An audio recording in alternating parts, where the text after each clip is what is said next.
Bonjour à tous et à toutes. Philippe Prévost, je me présente Philippe Prévost, chargé des coopérations numériques à Agrinium et à l'origine de ce programme d'agro-webinaire du mardi que nous avons lancé au sein d'Agrinium. Et j'en profite pour dire que Mehdi Ciné, qui avait été dans la communication de Techlone Animator, a pu réussir à se libérer, donc nous a rejoint et pourra participer à l'échange tout à l'heure. Et donc, j'ai ce programme d'agro-webinaire que nous avons lancé en partenariat avec l'ACTA a vraiment l'objectif de mettre en lien les acteurs de la recherche, de l'enseignement, du développement et de la pratique professionnelle. Et donc, on a choisi deux thématiques pour démarrer ce programme d'agro-webinaire, l'agroécologie et l'agriculture numérique, et qui seront en alternance une semaine sur deux.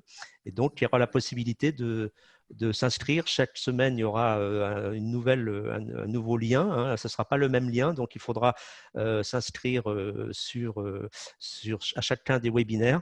Et je mettrai tout à l'heure sur le question-réponse le lien du site sur lequel il y aura à chaque fois les liens d'inscription des différents webinaires qui arriveront au fur et à mesure des semaines. Mais vous avez déjà le programme qui est prévu jusqu'à la fin du mois de décembre. Voilà, donc pour ce premier webinaire qui traite de la viticulture numérique, donc on a le plaisir d'accueillir toute une équipe. Vous voyez, ils sont tous ensemble dans la salle, mais du coup, effectivement, ils sont masqués. Donc j'accueille celui que je connais le plus, Bruno. Bruno. On était 10 ans à travailler ensemble. Donc Bruno Tisser, qui est enseignant-chercheur à l'Institut Agro Montpellier Sup Agro, et Thomas Cresté, qui est ingénieur de recherche. Thomas, donc, qui tous les deux vous feront un peu l'état de l'art hein, sur les outils numériques utilisés en viticulture aujourd'hui. Et puis sur la gauche, vous avez les filles, donc Cécile Trédaniel et Cécile et Nina Lachia, qui, eux, vous parleront d'un projet innovant Visea qui permet de faire justement le lien entre recherche et formation. Et puis, pour témoigner de la pratique professionnelle, nous avons Clarisse Cicéron, qui est de la Chambre d'agriculture du Vaucluse, qui parlera de l'intérêt pour son métier et pour la profession viticole de ces outils qui arrivent à grands pas dans les pratiques professionnelles. Donc, avant de démarrer et de laisser la parole à Bruno et Thomas, Aristide va juste repréciser quelques éléments sur l'usage des petits outils d'interactivité que vous avez à disposition. Aristide. Merci Philippe. Alors bonjour à tous et à toutes, je m'appelle Aristide Boucaré, je suis chargé des ressources numériques et webmaster au sein d'Agrinium. Je parle un peu vite, désolé. Au format webinaire, vous n'avez la possibilité en tant que spectateur et spectatrice d'intervenir avec nous que via trois biais, mais là on n'en utilisera que deux pour aujourd'hui, via la partie Q et R qui se trouve en bas de votre écran. Là, ce sera vraiment pour les questions que vous souhaitez poser aux différents intervenants et intervenantes de ce webinaire, qui sont sur le thème du coup de ce premier webinaire. Et si vous avez s'il y a une question que vous appréciez, vous pourrez cliquer sur j'aime en dessous d'une question pour qu'elle arrive en haut. Ensuite, vous avez la possibilité via le chat. Alors, le chat, il y a trois manières de le voir selon les versions. C'est soit chat, soit converser, soit conversation. Et avec cette partie-là, c'est une partie qui est un peu plus informelle. Donc, si vous voulez nous dire bonjour, nous dire à peu près d'où vous venez et un peu plus parler de choses qui sont par exemple des soucis de micro, des choses un peu plus techniques sur l'outil, n'hésitez pas à passer par la partie chat. La partie Q&R, c'est vraiment pour les questions à poser pour les intervenants et intervenantes sur le thème du webinaire. Voilà, je vous laisse la parole. Très bien. Merci beaucoup. Donc, vous avez tout compris et je laisse la parole à Bruno et Thomas. Et Parfait. Donc le déroulé, vous l'assurez. Parfait. Merci Philippe pour cette introduction. Merci Aristide. Donc, on est naturellement très heureux de commencer d'inaugurer en fait passe, hein, c'est ça, voilà. Est-ce que vous voyez ma présentation? Très bien. Ok, parfait. Donc, on est naturellement très heureux d'inaugurer en fait ce cycle de webinaires. Alors, on inaugure hein, effectivement sur le numérique en viticulture. On a voulu un petit peu, on a construit en fait à plusieurs en fait cette présentation. Vous allez voir, elle va se suivre. Elle présente naturellement un suivi logique, mais on a voulu la construire surtout sous forme de partage d'expérience. Donc, l'idée c'est on va voir, on va faire un petit état de l'art au départ, mais aussi vous partager nos questionnements, les choses qu'on met en place, vous les partagez pour que vous voyez comment éventuellement vous pouvez vous approprier ces résultats, qu'est-ce que vous pouvez en faire. En tout cas, vous présenter toutes les ressources qui sont à votre disposition pour répondre aux enjeux qui sont le numérique en viticulture. Ça commence mal.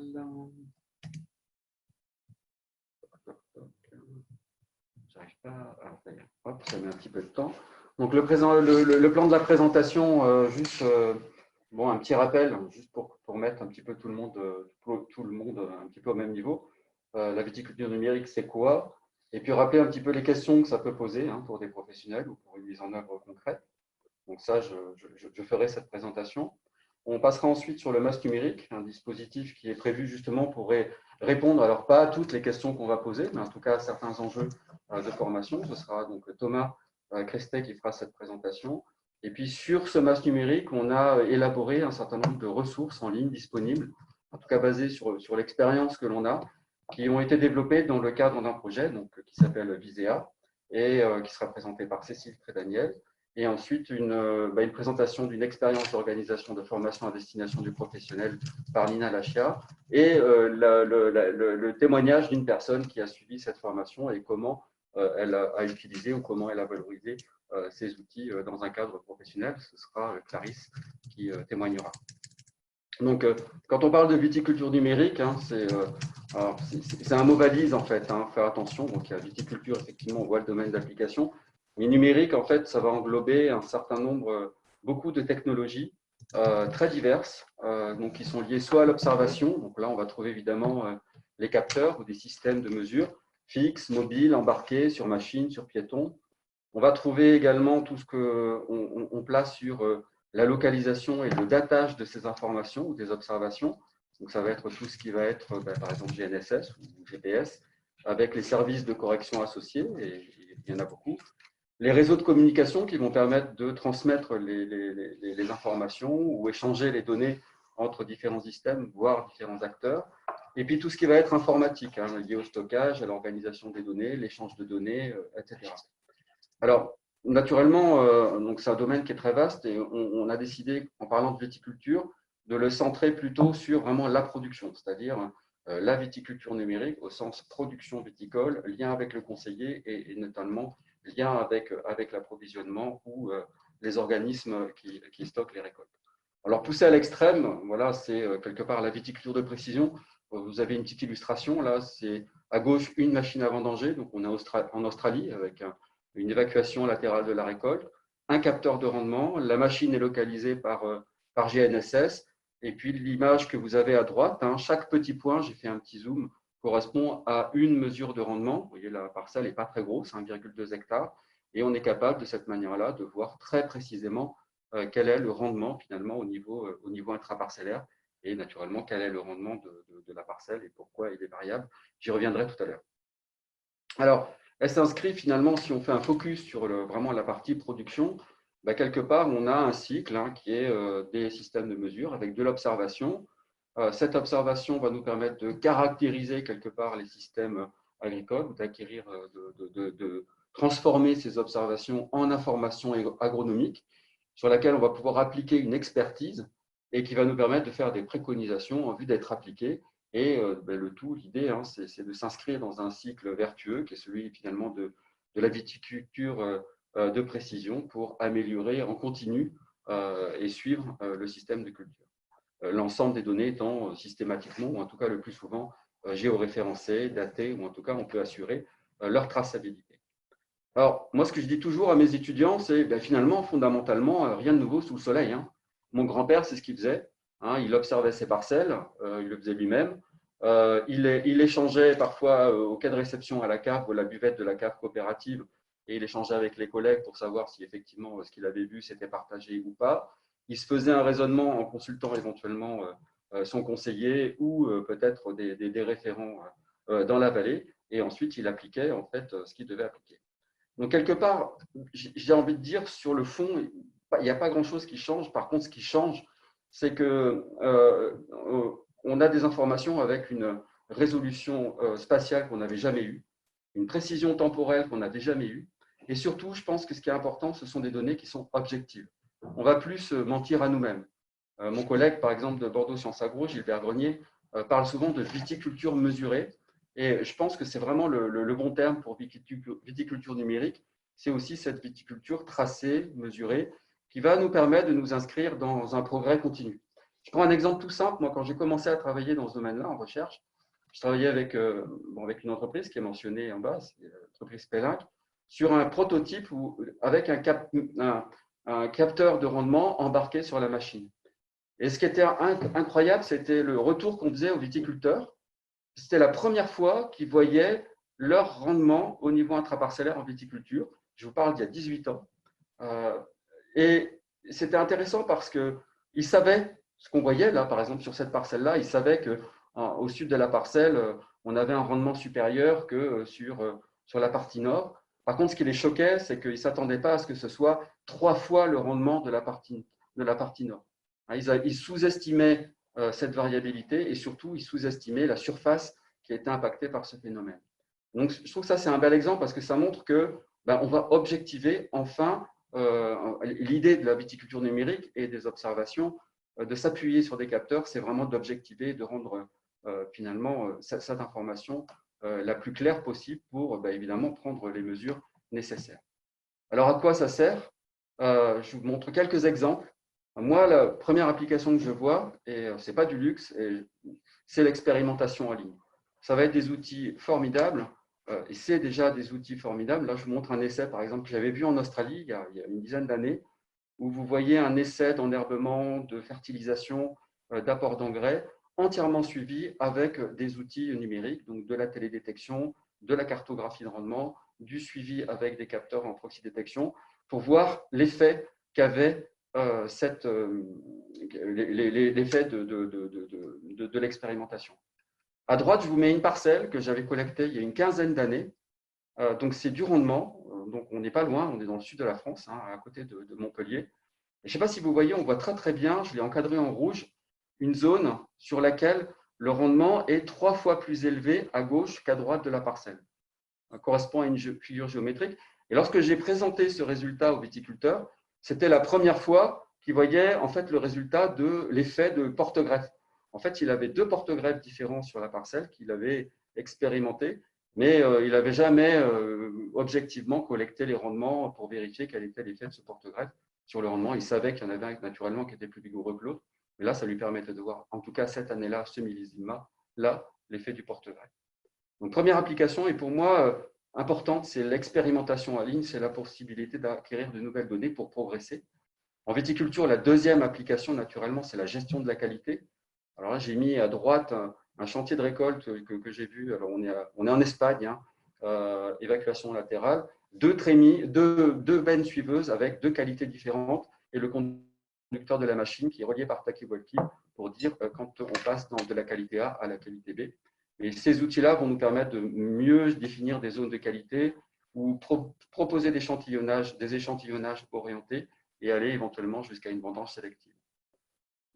Une autre application, c'est naturellement l'une des principales applications, c'est la gestion de la vigueur et l'équilibre entre la charge, la vigueur, l'expression végétative et la possibilité d'adapter très précisément la taille, la fertilisation, la contrainte hydrique, la gestion du couvert et de moduler, pourquoi pas, ces opérations entre parcelles, mais aussi au niveau intraparcellaire. Et enfin, dernière application, et pas des moindres, c'est évidemment la protection du vignoble avec l'amélioration de l'évaluation du risque, la date d'intervention, la localisation des apports et surtout la maîtrise des apports et pourquoi pas la modulation des doses en fonction de la zone dans laquelle on est ou en fonction du stade de la végétation. Alors, je vais vous donner quelques exemples de plateformes d'observation et vous dire qu'en viticulture, ce n'est pas simple. Quand on veut, par exemple, faire une cartographie de la vigueur du végétal, on va avoir accès potentiellement à différentes plateformes. satellites, avions, drones. On a également des capteurs embarqués sur machine. Je vous ai mis une petite illustration en bas à gauche qui est celle du Physio4. Donc, on en a plusieurs. Et évidemment, les questions qu'on va se poser en fonction de est-ce que c'est en RB, en fonction de la densité de plantation, en fonction du mode de conduite, c'est quel capteur, quelle plateforme, quelle résolution, est-ce qu'on va avoir un effet du mode de conduite, quel lien entre les informations que je mesure et puis les paramètres agronomiques, quel stade ou à quelle date je dois faire cette acquisition. En tout cas, ça, ce sont des questions concrètes qu'on va se poser lorsqu'on doit mettre en œuvre de manière concrète ces sources d'observation. Autre exemple d'observation, c'est la variabilité du sol et notamment des mesures de résistivité électrique apparente ou de conductivité électrique apparente. Donc là, vous avez un exemple en haut à gauche, c'est le capteur du Géocarta qui va permettre de faire des profilages de sol qui renseignent sur les variations de résistivité électrique qui elles-mêmes sont des grandeurs intégratives qui vont renseigner sur les variations de texture, de teneur en eau, de solution du sol, de teneur en matière organique, etc.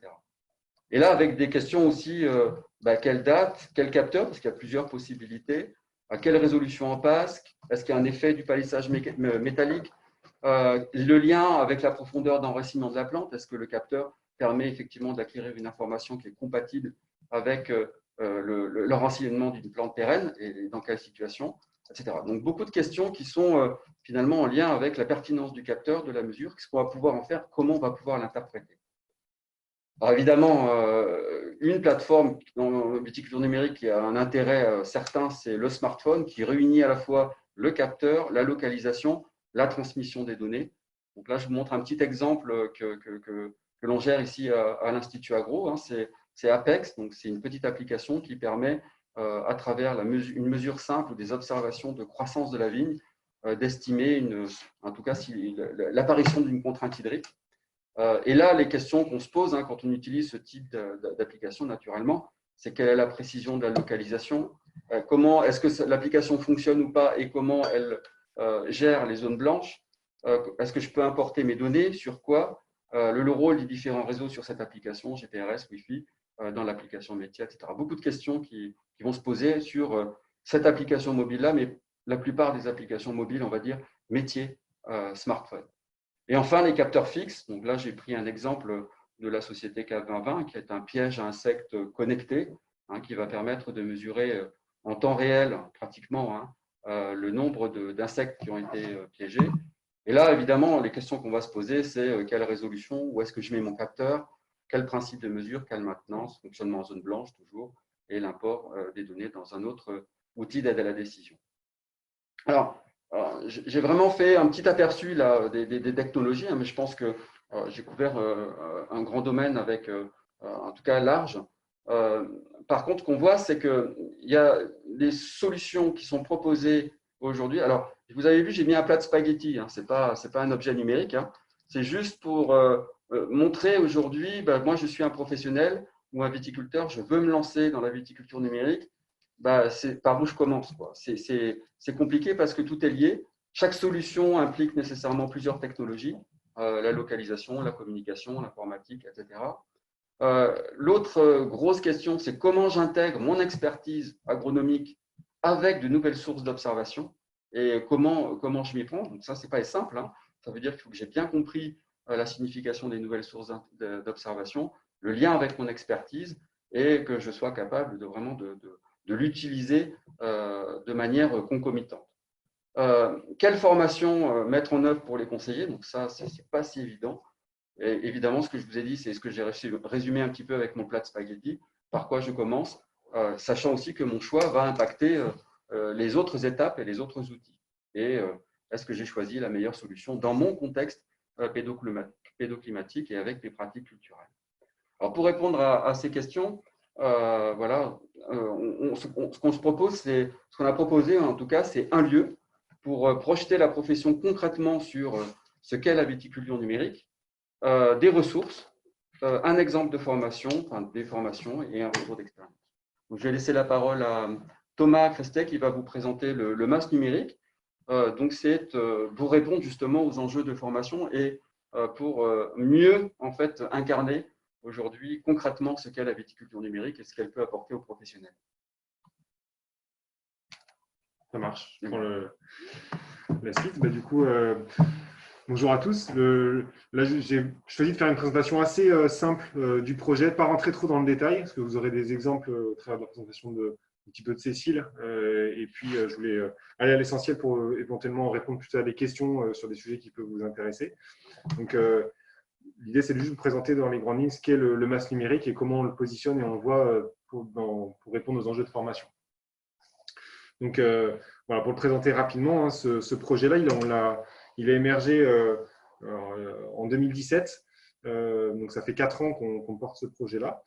C'est un projet qu'on déploie sur le domaine viticole de l'Institut Agro de Montpellier. Donc, il s'appelle le domaine du chapitre, peut-être que certains le connaissent. C'est un domaine viticole en production, donc, qui fait à la fois il y a de la vigne, hein, il y a 35 hectares de vigne, il y a des oliviers, des grandes cultures. C'est un domaine qui appartient à l'école et qui est classiquement support d'enseignement pour des formations agronomiques. Et puis depuis 2017, du coup, on a déployé et fédéré sur ce domaine-là un réseau d'entreprises qui mettent à disposition des solutions numériques qui sont commercialisées pour la filière vitivinicole. Donc, c'est un peu l'image du deuxième pictogramme du milieu. Hein. C'est une particularité du projet, c'est que on adresse et on déploie sur le domaine et sont mis à disposition de l'équipe du domaine du chapitre que des solutions qui sont commercialisées et qui sont complémentaires. Donc, on s'inscrit vraiment dans un cadre d'utilisation. Le domaine se positionne vraiment comme un utilisateur, pas un expérimentateur. Le but, ce n'est pas de tester la validité des solutions, mais plutôt de les utiliser dans le cadre de production et de voir quels sont les liens et les opportunités que peuvent présenter ces solutions-là lorsqu'elles sont utilisées ensemble sur un même domaine en production. C'est ça une des particularités du projet, c'est que sur un même domaine sont utilisées de manière conjointe plus d'une quinzaine de solutions numériques pour différentes applications métiers. Et donc, le projet est structuré sur 2 axes de démonstration, ou plutôt 2 problématiques métiers de la filière viticole. La première qui est le pilotage, l'ergonomie et les prises de décision autour des traitements phytosanitaires, de la protection du vignoble. Et puis, un deuxième axe de démonstration qui est plus sur les décisions de vendange, donc les problématiques de sélection parcellaire, de décision de date de vendange, et ensuite de choix et d'orientation des lots de raisins dans des process de vinification en vue d'atteindre les objectifs quantitatifs et qualitatifs du domaine en termes de cuvée. Donc, on a essayé de faire atterrir finalement ce plat de spaghetti-là qui est un petit peu conceptuel sur des axes problématiques métiers très concrets et assez universels finalement qui sont classiquement rencontrés dans la filière viticole en utilisant ce domaine réel en fonctionnement avec uniquement des solutions commercialisées. Donc, la petite chose à retenir, c'est qu'on n'est vraiment pas dans un cadre de recherche, vraiment un cadre d'utilisation. Alors, pour faire une petite photo du partenariat entreprise, il y a 17 entreprises qui sont partenaires du projet. Donc, concrètement, qu'est-ce que ça veut dire? C'est qu'elles mettent à disposition, toutes ces entreprises que vous voyez ici, elles mettent à disposition du domaine, dans un cadre mécénal, leurs solutions qu'elles commercialisent par ailleurs. Donc, c'est une mise à disposition soit d'un accès au logiciel, soit d'une mise à disposition du matériel, une station météo, un pressoir ou autre. Et ça, pendant la période du projet, c'est-à-dire des cycles de 3 ans. Donc là, on est sur le deuxième cycle du projet 2020-2022. On s'inscrit dans un cadre mécénal, c'est-à-dire qu'en plus de la mise à disposition matérielle et des compétences, parce qu'il y a aussi un fort enjeu d'accompagnement de la part de ces entreprises-là pour la prise en main des solutions auprès de l'équipe du domaine, il y a en parallèle du mécénat financier par ces entreprises-là qui est fait pour alimenter le fonctionnement du projet. Voilà. Donc, juste pour finir sur cette partie-là, on a des entreprises qui sont avec des positionnements très variés hein, en termes de services, des toutes petites entreprises, des grosses entreprises, et avec des particularités. Peut-être un exemple qu'on cite souvent au démarrage du projet, pour citer un exemple assez marquant, peut-être Pélinck, qui est un équipementier classique et bien installé dans la filière vitivinicole qui fait des machines à vendanger ou des petits équipements comme les sécateurs. Et puis Smag, qui est un éditeur de logiciels de traçabilité, notamment. Ces 2 acteurs-là, c'était pas rencontrés plus que ça, en tout cas pour envisager les liens qu'il pouvait y avoir entre leurs solutions. Alors que du point de vue d'un viticulteur, c'est le quotidien de passer de la machine aux aspects traçabilité. Et du coup, le projet, c'est un de ces enjeux-là, c'est d'identifier les liens et les complémentarités qu'il peut y avoir entre les solutions déjà commercialisées. Donc, voilà, donc finalement, d'un point de vue formation, j'essaie de lister vraiment les points qu'on essaie de valoriser autour de ce dispositif-là pour les aspects formation. Un point qu'on pense important, qui est dans la forme qu'a pris le MAS numérique, c'est sa force de contextualisation sur une exploitation entre guillemets normale. C'est-à-dire qu'on le voit quand on accueille des groupes, que ce soit des étudiants ou des professionnels. Voilà, le domaine du chapitre, c'est un domaine qui s'inscrit, c'est avant tout un domaine avec son historique, qui est sur du bâtiment ancien, et finalement, les gens se retrouvent dans un cadre qui leur est familier. Et donc, il y a un côté rassurant en disant que peut-être que c'est possible, effectivement, d'utiliser, et en tout cas de faire atterrir des solutions numériques sur un domaine traditionnel. Les autres points, c'est clairement la notion de retour d'expérience qu'il peut y avoir sur l'usage des solutions. Et ça, on a été vigilant dans le projet à essayer de vraiment de se donner les capacités de le faire. C'est-à-dire qu'il y a, dans le cadre du projet, on cofinance avec le domaine un technicien, Vitiono, sur le domaine, qui est à plein temps dans l'équipe de production, et finalement qui participe lorsqu'il y a des visites de groupe, que ce soit des étudiants ou des professionnels, à partager son retour d'expérience sur l'utilisation des solutions sur le domaine. Donc ça, c'est un point assez important et qui rend le dispositif assez vivant. Alors, le troisième point, c'est, je pense, intéressant parce qu'on fait des bilans de campagne régulièrement avec les partenaires, et ça permet d'identifier des facteurs clés de réussite qu'on peut partager aux entreprises, mais aussi que nous, on distille pour sensibiliser les futurs professionnels à attention, ce qui favorise l'appropriation, ou alors ce qui peut être un bloquant. Et je reprends un mot que j'ai entendu il y a plusieurs fois ces dernières semaines, le terme de phygital, qui est le mix entre physique et digital, en montrant que on peut avoir l'impression que le numérique, c'est comme une application pour le grand public, il suffit de la mettre sur un portail et puis c'est adopté par des millions d'utilisateurs. Et en fait, voilà, on se rend bien compte que ce n'est pas du tout comme ça, qu'il y a un besoin d'accompagnement physique par des personnes de terrain, le monde du conseil ou les mondes de l'entreprise, pour accompagner la prise en main. Et ça, c'est quelque chose qu'on a clairement constaté depuis le début du projet, et que je pense que c'est un enseignement qu'on essaie de traduire dans les formations et les étudiants qui passent sur le domaine.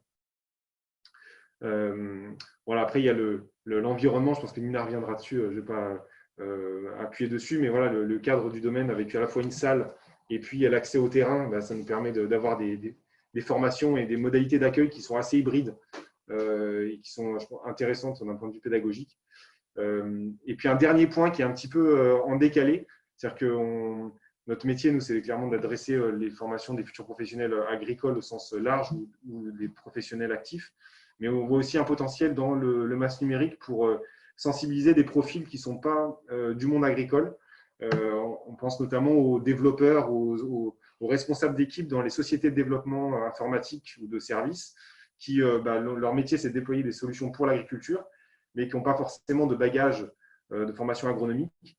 Et du coup, proposer des journées un peu d'immersion dans ce cadre-là, qui est à la fois agricole, mais avec une composante numérique, pour les sensibiliser à la vie quotidienne d'un agriculteur, et pour qu'ils puissent peut-être mieux contextualiser ou mieux penser les solutions de demain.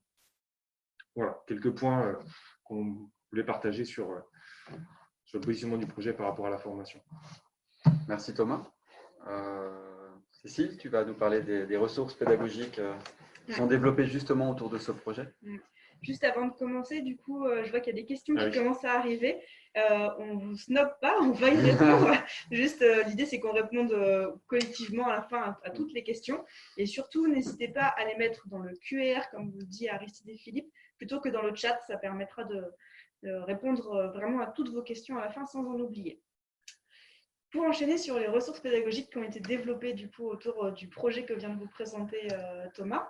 Donc, comme l'a dit Thomas, l'idée c'est vraiment d'utiliser le domaine du chapitre et le MAS numérique comme support pour des formations. Alors, des formations forcément pour nos étudiants, puisque nous, on travaille pour l'Institut Agro sur le pôle de Montpellier, mais plus largement aussi pour l'ensemble des étudiants du supérieur comme du technique.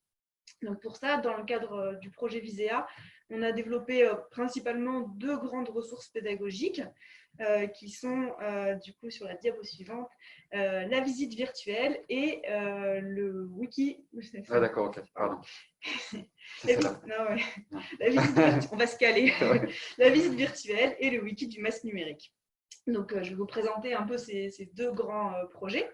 Voilà, et elles ont en commun que ce soit des ressources qui soient accessibles par tous et en ligne. Et vraiment, l'idée, c'est que ça soit diffusé très largement. Donc là, on s'adresse et à des étudiants et à des formateurs, des enseignants et parfois même à du grand public.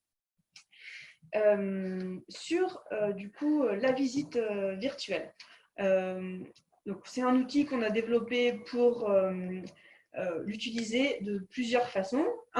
Sur place, puisque Thomas, par exemple, est amené à faire des visites du masque numérique et se sert en fait de ce support pour rendre visible l'invisible pour moi, puisqu'il y a des moments où le numérique, effectivement, ce n'est pas forcément palpable, concret, ou aussi on visite le masque numérique à des périodes de l'année qui ne correspondent pas aux vendanges. Et quand Thomas va expliquer quel outil va être utilisé pendant les vendanges, voilà, il va se servir du coup de la visite virtuelle sur des tablettes comme support. Mais on s'est dit aussi que cette visite virtuelle, elle pouvait nous servir pour des gens qui la consulteraient en autonomie, puisque tout le monde n'a pas la chance de venir visiter le domaine du chapitre. Et donc, du coup, voilà, de pouvoir s'extraire un petit peu du physique et pallier à ce manque de visite avec une visite virtuelle en autonomie, mais qui va permettre à chaque fois de s'immerger et de contextualiser. Thomas l'a dit, vraiment, le projet du masque numérique, c'est vraiment de pouvoir montrer, donner à voir ce qui se passe. Et donc là, on essaye de le faire grâce à une visite virtuelle. Plus concrètement, j'aimerais vous emmener faire un tour du coup dans la visite. Donc, je propose qu'on partage l'écran de la visite virtuelle. Vous avez le lien sur le diaporama et on vous le remettra certainement par texte quand vous aurez la présentation. Du coup, dans cette visite, on se retrouve vraiment dans le domaine du chapitre. Donc celle-ci, on est encore en phase de finalisation, on va dire, sur la visite autonome. Donc si on clique sur le petit bouton play en dessous de la vidéo.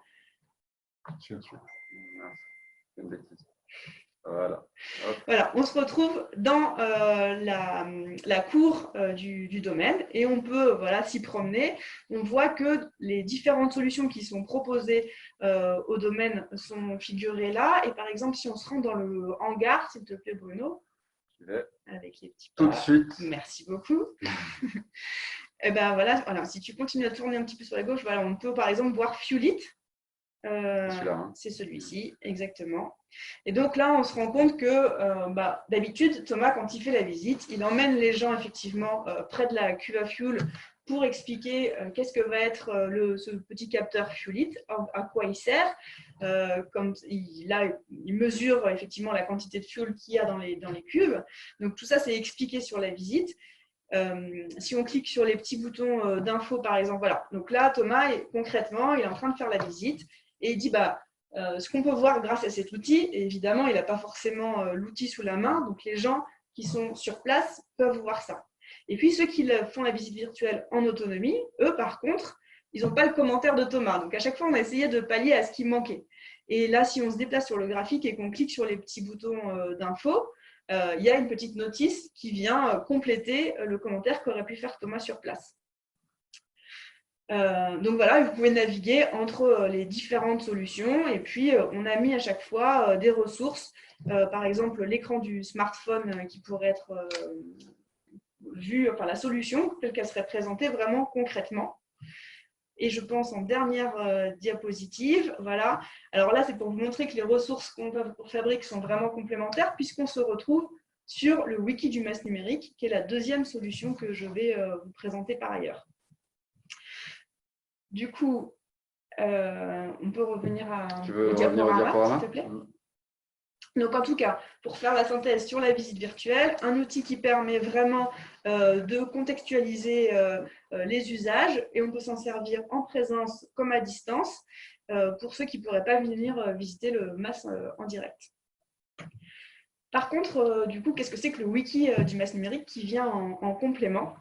Donc, on l'a appelé wiki, c'est un petit site internet et qu'on a appelé wiki un petit peu pour deux raisons. Un, parce que c'est comme Wikipédia où on vient mettre plein de ressources. Et puis, parce que c'est la technologie wiki qu'on a utilisée pour faire ce petit site.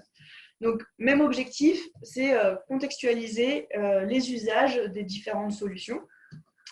Et ce wiki, il vient, alors autant la visite virtuelle, elle était pour les gens en présence, pour les gens à distance, pour les étudiants, comme aussi pour le grand public ou des professionnels.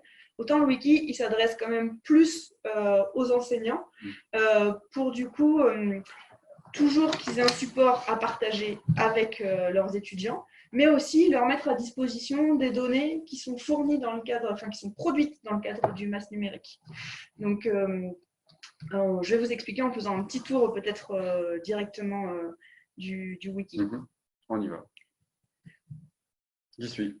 Super. Alors, du coup, sur ce wiki, Thomas vous a présenté une quinzaine de solutions qui sont mises en place sur le MAS. L'idée, ça a été de reprendre chacune de ces solutions et à chaque fois de les présenter un peu de la même façon. Du coup, prenons l'exemple de Picor, qui, on le voit, en fait, chaque fiche est construite de la même façon, avec en bref, une rapide description de en quoi va pouvoir servir l'outil. Puis une première vidéo en fait qui va répondre à chaque fois, il y a Christophe Clippé là, qui du coup est le directeur du domaine qui explique, lui, moi dans mon cas concret, le contexte c'est ça, j'ai besoin d'un outil pour ça. Sur le domaine, on a mis en place ça. Puis il y a une deuxième partie de la vidéo qui explique, cette fois-ci souvent, c'est Sébastien le technicien dont parlait Thomas, qui dit moi voilà comment je l'utilise, comment ça marche en 2 secondes. Et puis, exactement. Et puis, un petit peu plus loin, du coup, c'est souvent Christophe qui revient sur l'analyse de comment il a pu s'en servir et qu'est-ce que ça a apporté concrètement sur le domaine. Donc ça permet de voir vraiment une utilisation concrète et que ce ne soit pas complètement déconnecté. Sous cette vidéo, souvent, on a illustré en fait l'outil. Donc là, on est sur Picor qui calcule en fait le débit en fait sur un pulvérisateur. Donc on explique comment le pulvérisateur a été équipé avec des illustrations et puis aussi les résultats qui sont produits dans ce cadre. Et dernière partie dans le wiki qui est très importante à nos yeux, c'est on met à disposition du coup les données pour que en fait, des exercices concrets puissent être proposés à des étudiants et qu'il y ait un travail en fait, qui soit réalisé et pas sur des données imaginaires. On a rencontré pas mal de profs du technique, par exemple des profs team qui, du coup, technologie de l'information et du multimédia, qui cherchaient des données géoréférencées vraiment sur un vrai domaine. Donc là, on travaille avec 2 d'entre eux, par exemple, sur un lycée de Montpellier pour les accompagner à voir comment on va pouvoir utiliser ces données et créer vraiment un module de travail dessus. Donc voilà, ce travail-là, il a été fait sur les différentes solutions. On ne va pas parcourir tout le wiki ensemble, hein, on vous laissera les liens pour aller les voir. Mais c'est un petit peu l'idée. Donc, il y a une quinzaine de fiches, effectivement, qui sont faites sur le même modèle. Alors, pour nous, c'est facile. Si vous allez dans le wiki, vous verrez, en fait, vous pouvez naviguer entre les différentes solutions. Pour nous, c'est facile parce qu'on connaît les noms et on sait à quoi elles correspondent. Mais sinon, vous pouvez aller aussi dans un onglet qui s'appelle « Rechercher ». Et du coup, à ce moment-là, vous pouvez rechercher en fonction du type de données que vous voulez. Est-ce que vous voulez que ce soit des données spatiales, des données temporelles? Est-ce que vous voulez qu'elles aient attrait à la météo ou plutôt à la viticulture, etc. Et du coup, ça va vous sélectionner les bons outils mis en place sur le domaine. Pour du coup terminer sur la dernière diapo, il me semble, ça c'est pour la présentation du wiki, mais sur la dernière, un point qui est vraiment important, c'est que toutes ces données qui ont été produites, nous, on les diffuse sous une licence qui s'appelle Creative Commons by SA. Ça veut dire qu'elles sont libres, que vous pouvez les reprendre, que ce soit les vidéos sur la chaîne YouTube, du coup, ou les données mises à disposition, les photos, etc. Allez-y, j'ai envie de dire, pillez-les. La seule condition, c'est de citer les auteurs et de réutiliser la même licence pour que ça soit viral et que vos propres productions puissent être réutilisées aussi dans les mêmes conditions, de la même façon, du coup, pour le monde de l'enseignement agricole. Merci Cécile. Je laisse la parole à Nina. Ouais, allez, je vais enchaîner sur un aspect dont on a parlé dès le début, et puis Thomas, on a un petit peu parlé aussi, c'est sur la formation des conseillers agricoles. En fait, ça fait, je peux passer à la diapo d'après déjà, je pense. Ça fait 4 ans maintenant qu'en fait, on a été sollicité par des gens du métier. Donc, notamment au début, c'était des négoces agricoles. Après, c'était des coopératives, des chambres, pour en fait former les conseillers à l'agriculture de précision. Donc, une demande un peu vaste, hein, on l'a vu au début, ça vaut pas mal de thématiques. Ça dépend beaucoup des filières, ça dépend des métiers, ça dépend des structures, etc. Donc, moi, je vais vous faire un retour d'expérience sur ces formations qu'on a mises en place. Je vais être très, très opérationnelle, hein. Donc, c'est des formations vraiment spécifiques pour les conseillers. On a séparé ces formations entre les thématiques. Est-ce que c'était plutôt de la grande culture ou de la viticulture? Pour l'instant, on n'a fait que ces 2 filières-là. Et les questions qu'on a eues au début, c'était assez vaste, hein, c'est dans les petites bulles que j'ai mis en bas. Voilà, on a des nouvelles questions de la part des agriculteurs, on ne sait pas comment y répondre. On est un peu démunis face à ça, on ne sait pas comment y répondre. Un autre aspect qui était revenu, c'est on a besoin d'avoir des compétences de base, entre guillemets, en technologie pour savoir expliquer des erreurs de mesure, savoir pourquoi je n'arrive pas à faire... positionner mon GPS, etc. Un autre aspect qui était apparu et assez important, c'était le besoin de se rassurer. C'est aussi apparu dans d'autres projets qu'on a eus, mais le besoin de ces personnes qui étaient souvent sollicitées, qui voyaient que tout bougeait, oulala, il y a plein d'informations dans les médias, on entend parler d'agriculture numérique partout, je suis en retard ou pas. En fait, ces formations, c'était aussi l'occasion de se rassurer, d'échanger entre pairs sur ces expériences qui sont vécues, et c'était aussi un objectif finalement de ces formations, etc., etc. Donc, on a eu plein de ces demandes différentes et on a mis en place des formations de 3 jours. 3 jours, pourquoi? C'est parce que déjà, c'est des journées riches en tant que telles. Et puis, on a choisi de les espacer dans le temps, ce qui permettait déjà d'avoir des formations sur le site du MAS numérique et à différentes époques, qui permettaient un peu, Cécile l'a dit, d'être à différents états de la végétation, du coup d'aborder des thématiques différentes. Et puis, entre chaque formation aussi, de revenir sur la formation d'avant et de revenir sur ce que les conseillers avaient pu voir entre-temps. Après la première journée, on a vu tel outil. Je suis revenue exercer mon métier. Tiens, est-ce que je l'ai utilisé ou pas? Est-ce que j'ai de nouvelles questions ou pas, etc. Et ensuite, y revenir 1 mois plus tard, etc. Donc, tu peux passer à la diapo d'après. Donc, qu'est-ce qu'on voit pendant ces formations? Alors, c'est des contenus qu'on adapte année après année parce que forcément, ça évolue. Parce qu'on a aussi des nouveaux outils à montrer, parce qu'on essaie de se maintenir en veille active et parce qu'aussi, selon les publics, on a des demandes différentes. Il y en a qui vont être plus sensibles à des aspects de télédétection, d'autres à des aspects qui concernent les applications smartphone, sur le partage d'expériences, etc. Donc, c'est des contenus qui s'adaptent. En gros, les grandes briques qu'on voit, c'est celles qu'a évoqué Bruno en tout début, le principe de base, donc tout ce qui est géolocalisation, tout ce qui est télédétection, on va dire analyse de la variabilité intraparcellaire d'une parcelle, que ce soit au niveau de la végétation ou des sols. Depuis 2 ans, on a intégré aussi une dimension capteur réseau. On utilise pour ça un autre dispositif qu'on a qui s'appelle le Mobilab, où on peut amener sur le terrain des petits capteurs, désacraliser le numérique, etc., le faire manipuler, se faire poser des questions. Et puis, on a aussi ajouté des briques qui sont un peu plus larges, tout ce qui était par exemple les applications smartphone, pas forcément de très haute technicité, même des choses toutes bêtes, partager une position, savoir s'en servir, comment les conseillers peuvent s'en servir au quotidien, pour aussi partager des expériences et des petits réflexes du numérique. Et puis bien sûr, on a une partie, à chaque fois qu'on a une brique technologique, on parle usage, on parle service pour y voir un peu plus clair sur quelle société propose quel service. On n'a pas les réponses à tout, mais on essaie de fournir les outils pour que les conseillers puissent aller chercher l'information après. Alors, comment on procède concrètement? Je vais essayer de passer vite, mais on voulait insister sur ce point. C'est que ce n'est pas juste, on est dans une salle et on partage notre savoir. Ce n'est pas du tout comme ça que ça se passe. On insiste sur 3 points. Le premier qui nous semble très important, c'est le partage d'expérience. Je l'ai un petit peu dit, mais c'est important pour les conseillers de se rassurer. Et beaucoup de choses se passent entre pairs, en fait, entre les questionnements qui sont posés, entre des expériences vécues. Et donc, à chaque chaque journée, et même on commence par ça, on fait des partages d'expérience sur voilà, des ressentis, sur qu'est-ce qu'on connaît de cette définition-là, est-ce qu'on sait ce que tel outil fait ou pas, entre conseillers, entre aussi experts qu'on fait venir parfois. Et puis aussi, grâce aux masses numériques aussi, on a forcément le retour d'expérience du responsable du domaine, du technicien et puis de Thomas.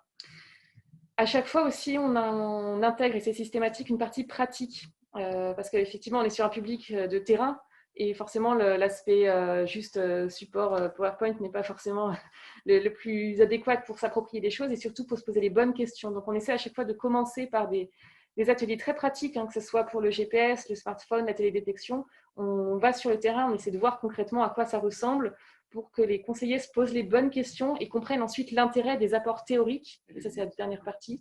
Voir que la théorie permet de répondre aux limites qu'on peut trouver sur le terrain. Et donc forcément, on ne peut pas y louper, on aborde quand même des aspects théoriques assez pointus sur les principes scientifiques, les sources d'erreurs, etc.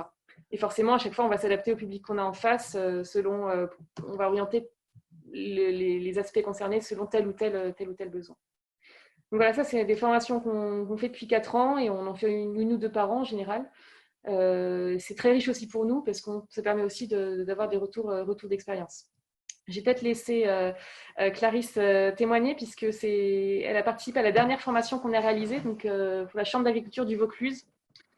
Je laisse la parole, Clarisse. Ouais. Oui, bonjour à tous. Donc, en fait, moi, je travaille dans l'équipe viticulture de la Chambre d'agriculture du Vaucluse. Donc, on est une dizaine de conseillers. On fait beaucoup de conseils auprès des viticulteurs et aussi pas mal d'expérimentation sur notre domaine. Alors, on a participé à la formation, on a fait la formation que Nina vient de vous présenter cette année. On a souhaité en fait faire une formation sur la viticulture de précision parce qu'on sait qu'il y a beaucoup d'outils qui sont en train d'être développés ou qui le sont déjà. Et comme elle l'a dit, peut-être qu'on avait un peu peur de ne pas être au courant de tout. On ne savait pas exactement où ça en était. Et surtout, on ne voulait pas qu'un jour des viticulteurs que l'on conseille arrivent avec un outil qu'il utilise et que nous, on ne sache pas du tout comment ça se passe, à quoi ça sert et comment on l'utilise et ce qu'on peut en tirer comme information. Donc, on a voulu se mettre au point là-dessus et aussi, on s'est dit que peut-être dans notre métier de conseiller tous les jours, avoir un petit panel d'applications numériques sur lequel on pouvait s'appuyer pour faire notre conseil ou pour organiser un petit peu nos observations, ça pouvait nous être utile au quotidien. Donc, globalement, nous, avoir les 3 jours séparés, c'était bien parce que c'est vrai que c'est des formations qui sont riches et du coup, c'est bien de voir, c'était très, très bien pour nous de voir quelques applications, de pouvoir reprendre un petit peu notre métier, puis d'avoir d'autres questions du coup pour les jours suivants. Et ça nous a permis en fait aussi dans un premier temps de reprendre les bases, donc comme les différents capteurs, la télédétection, la géolocalisation. Comme ça, on comprend comment en fait ces outils fonctionnent. C'est toujours bien d'avoir les bases pour comprendre comment ça fonctionne. Ensuite, ça nous a permis d'avoir les différentes utilisations en viticulture. Alors, il y en a qu'on connaissait déjà, comme par exemple les technologies RTK pour les plantations de nouvelles parcelles, mais aussi différents outils dont on avait un petit peu entendu parler, mais on ne savait pas forcément comment exactement ils fonctionnaient et quelles informations exactes ils allaient nous donner. Je vais prendre par exemple le boîtier d'optimisation de la pulvérisation, où on peut se rendre compte quand la personne vient de traiter et qu'on a une carte ensuite qui est sortie, qu'il a mis beaucoup moins que prévu sur une partie de la parcelle. Nous, quand on observe derrière, par exemple, une sortie de mildiou, on a une explication de pourquoi, sachant s'il y a juste une parcelle qui a un gros problème, ça peut nous donner ce genre d'informations. Ensuite, la dernière chose qui était assez importante pour nous, c'est de voir qu'il y a certains outils qui peuvent nous aider à acquérir des données directement sur le terrain, de se les partager entre conseillers, et ça peut améliorer notre métier en fait au quotidien. Ce qui a été aussi très important dans cette formation et ce qui nous a rassurés, c'est que tous ces outils qui peuvent nous amener de l'information et qui peuvent nous aider à conseiller les viticulteurs, donc c'est des outils qui nous apportent de l'information, mais notre métier est toujours utile parce qu'il faut que cette information, nous, on puisse l'expliquer, la traduire aux viticulteurs et l'orienter pour, par exemple, pallier à un problème qu'il va avoir sur une parcelle. Voilà, donc globalement, au jour d'aujourd'hui, on a commencé à mettre en place un petit peu des choses grâce à cette formation. Alors, ça n'a pas été la meilleure année pour mettre des choses en place, mais bon, on a pu, par exemple, voilà, cette année, un viticulteur qui a eu un souci qui a eu pas mal de sorties de mildiou, alors qu'on va dire la stratégie de traitement était plutôt respectée. On s'est demandé s'il n'y avait pas des petits soucis de pulvérisation et on a pu un peu parler de ce boîtier-là qu'ils vont peut-être acquérir et ça va peut-être leur changer un petit peu la vie les années suivantes, si à tout hasard on a encore un problème comme ça.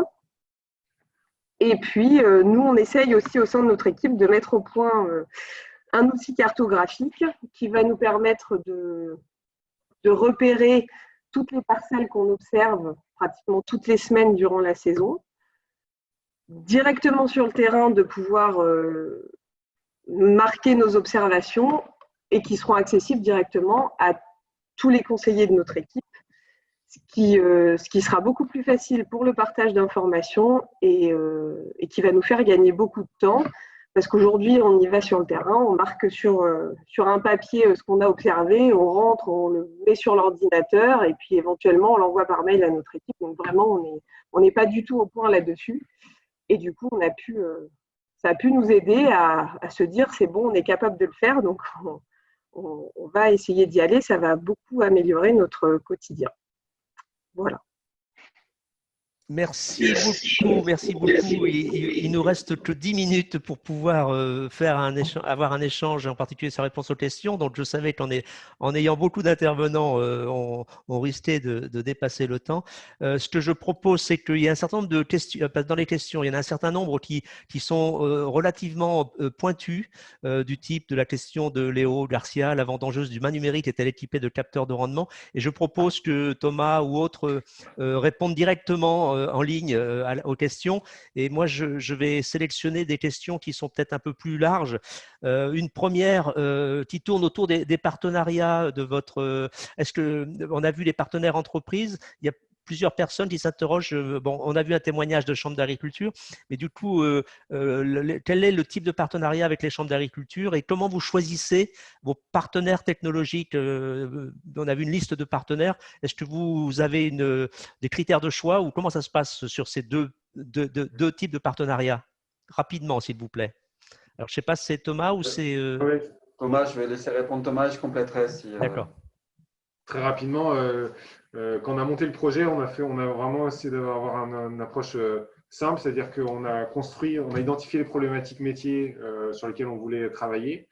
Ensuite, on a eu deux principales sources finalement pour trouver des partenaires. Le premier, c'est un aspect régional, parce qu'on avait un cadre, on voulait s'inscrire dans un cadre de partenariat le plus régional possible. Donc, c'était un premier cadre, on va dire, de sélection géographique. Et puis le deuxième, c'était aussi un réseau de connaissances aussi qu'on avait via le réseau agrotique et nos liens avec les entreprises depuis quelques années, depuis même quelques dizaines d'années avec le réseau entretenu par Bruno. Donc, ça a été deux sources importantes pour identifier le partenariat. Et puis ensuite, la vie du partenariat, c'est en fait au contact, quand on voit qu'il y a des solutions qui arrivent sur le marché et qui ne sont pas présentes dans l'écosystème, tout simplement, c'est nous qui contactons les entreprises pour discuter avec eux, mieux les connaître et éventuellement, ça se traduit par une intégration dans le partenariat du MAS, mais ce n'est pas la seule issue possible dans les contacts. Thomas, est-ce que Peut-être à citer le réseau agrotique, et je vois qu'il y a des gens qui se posent la question, l'articulation agrotique, masse numérique, etc. Est-ce qu'on peut refaire un… Très rapidement, il y a la question de quel est notre lien avec le blog, le site agrotique.org. Agrotique, c'est le nom de la formation qu'on anime. Hein, et l'équipe en général. Et de l'équipe en général. Et on porte plusieurs projets. Le Masse numérique est un des projets portés par l'équipe agrotique. Et donc, le site agrotique, c'est nous qui l'animons et qui l'administrons. Donc, voilà, c'est les mêmes personnes derrière qui travaillons. Voilà. Je vais peut-être apporter, lorsqu'on a réfléchi un petit peu, nous, notre objectif, vous l'avez compris, notre ADN, c'est la formation. Et tout ce qu'on monte là, c'est aussi pour augmenter nous-mêmes en compétences et être clair sur la formation des futurs professionnels qu'on fait. Quand on a interrogé le numérique, en fait, on s'est dit, bon, quand on parle de numérique, c'est de la communication, donc finalement, c'est de l'écosystème. Donc, on est obligé de partir sur des projets qui sont quelque part fédérateurs, qui lient en fait tous les services, y compris la production, le conseil, etc. Et on est parti sur 2 projets, un gros projet qui s'appelle la chaire agrotique, très général au niveau agricole, et lié à la spécificité régionale, où on a dit il faut qu'on le décline de manière très concrète sur la viticulture, et ça a donné le projet du Masse numérique. Voilà, d'où ces 2 projets, mais qui sont très liés et portés par la même équipe. Ok. Après, il y a 2 types de questions là concernant le lien aux viticulteurs en direct. Comment vous associez les viticulteurs à la fois pour favoriser les usages et rendre simple l'utilisation d'applications, et à l'inverse pour peut-être partir de leurs préoccupations pour qu'ils contribuent à la production de nouvelles applications?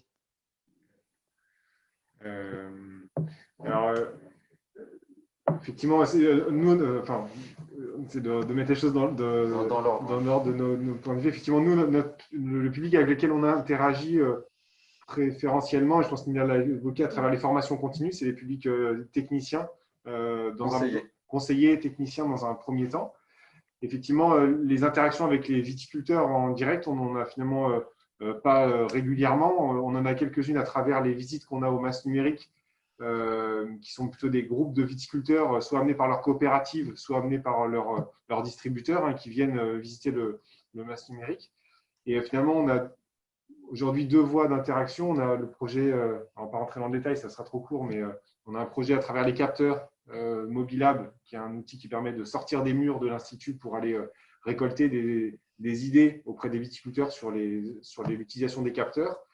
Et puis, dans le cadre du Masse numérique, on a créé un comité filière, donc des liens avec des structures de production, pour effectivement qu'elles portent un regard sur l'utilisation des outils numériques autour du Masse numérique. Mais je ne vais pas rentrer dans le détail, ça sera… Ok, d'accord. Je vais peut-être prendre une dernière question. C'est comment vous combinez les observations de terrain par les viticulteurs, observations subjectives, et les données numériques pour faire en sorte que la compétence du viticulteur s'accroisse plutôt qu'elle diminue? Ouais, c'est une très belle question, et je pense que c'est tout un enjeu. Mais je pense que là, aujourd'hui, moi, je dirais que l'enjeu, c'est plutôt comment les viticulteurs et les conseillers, c'est la question que j'ai posée, hein, peuvent intégrer leur expertise ou augmenter leur expertise grâce au numérique. Je pense que pour moi, c'est vraiment la question. Et pour y arriver, peut-être qu'aujourd'hui, pour certains viticulteurs ou certains conseillers, le numérique n'apporte pas de réponse, hein, dans des situations bien particulières. Peut-être qu'il en apportera demain. Mais pour y arriver, ça veut dire qu'il faut bien comprendre ce que veut dire certains outils, notamment certaines observations, ce qu'elles ne veulent pas dire dans certaines situations, hein, quelles sont leurs limites. Mais je pense que c'est toute la difficulté de la chose. Et croire qu'un outil numérique va intégrer l'expertise, je pense que Clarisse l'a bien dit, je pense que le viticulteur, le conseiller et cette expertise agronomique, elle a encore de beaux jours devant elle et elle doit rester là. Mais par contre, ce qui est important, c'est pouvoir utiliser le numérique au service de cette expertise. Et c'est la difficulté d'aujourd'hui. Très bien, écoutez, on ne va pas pouvoir répondre à toutes les questions. On a répondu quand même à un certain nombre. Peut-être que Thomas et Cécile, vous pouvez compléter sur des questions précises en répondant en direct, sachant que ce webinaire est enregistré. Nous voulons… Direct, tu veux dire par écrit? Oui. Oui, Ok. où on verra on regardera s'il y a un certain nombre de questions qui n'ont pas été répondues et on pourra vous donner le contact pour répondre en direct. Hein. Voilà. Et donc, ce que je voulais dire, c'est qu'on essaie de caler sur 13h, 14h pour que les personnes puissent respecter ce créneau dans le cadre de leur temps de travail. Et donc, on ne va pas dépasser plus. Mehdi, tu veux dire un petit mot pour participer à la conclusion de cette première expérience ? Écoutez, non, merci, je ne vais pas gréver plus. Merci vraiment aux intervenants. On est très content de participer à ce partenariat de collection de webinaires sur agriculture numérique. La prochaine, ça sera sur agroécologie et on va faire ça en alternance. Voilà, donc super programme. Merci aux intervenants. Merci à tous et à bientôt pour la semaine prochaine. Donc, c'est tous les mardis pour ceux qui sont intéressés par les autres sujets. À bientôt. Au revoir. Merci. C'est là.